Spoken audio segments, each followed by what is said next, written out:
Hey guys, Rochelle here, keeping me, keeping you. What have you been up to? Here is another bedroom edition of Keeping Me, Keeping You. Well, let's get started. Got my coffee mug. Let's start the conversation.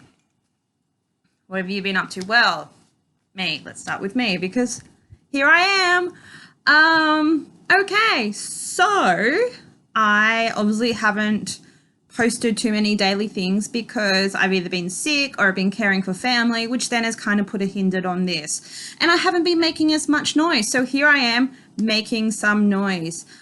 In order for people to pay for their services, if they don't have the money or if no one can pay for them, I am looking at doing fundraisers, getting investors, and having social coffees. I've got my flyers. Here is my first round of flyer with all my information. I've just got that on my little board.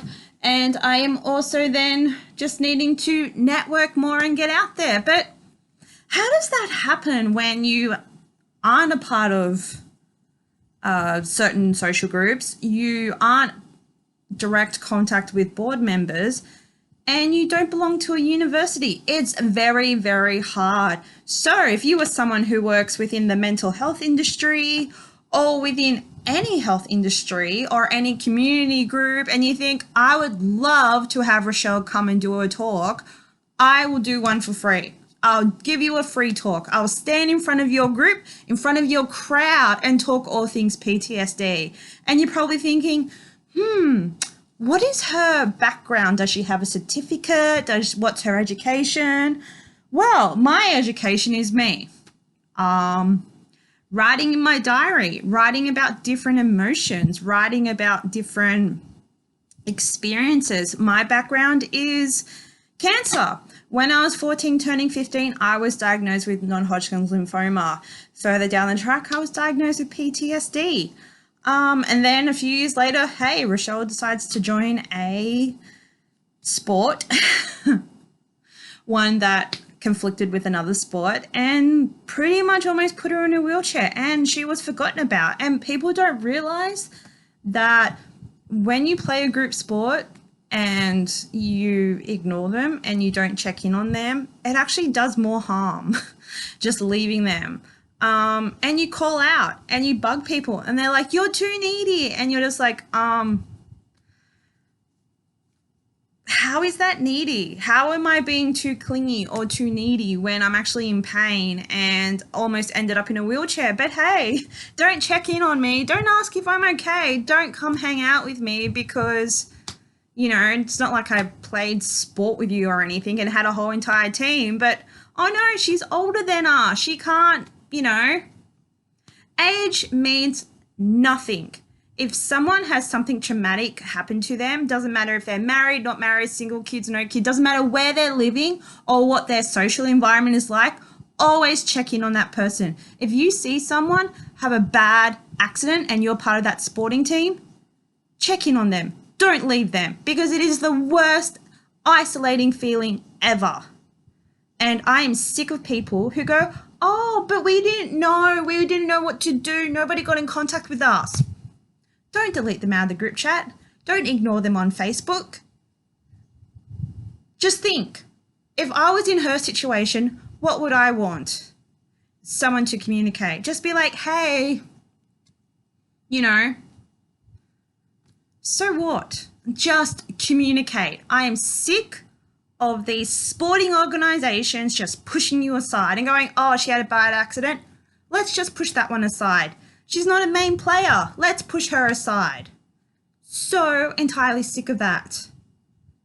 Because your livelihood goes. So that's something that's been bothering me. What has been bothering you? What have you been up to?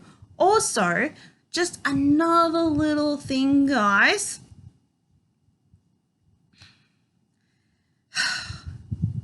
If someone comes up to you and says to you, hey, I'm not coping, I'm not dealing too well, and you say to them,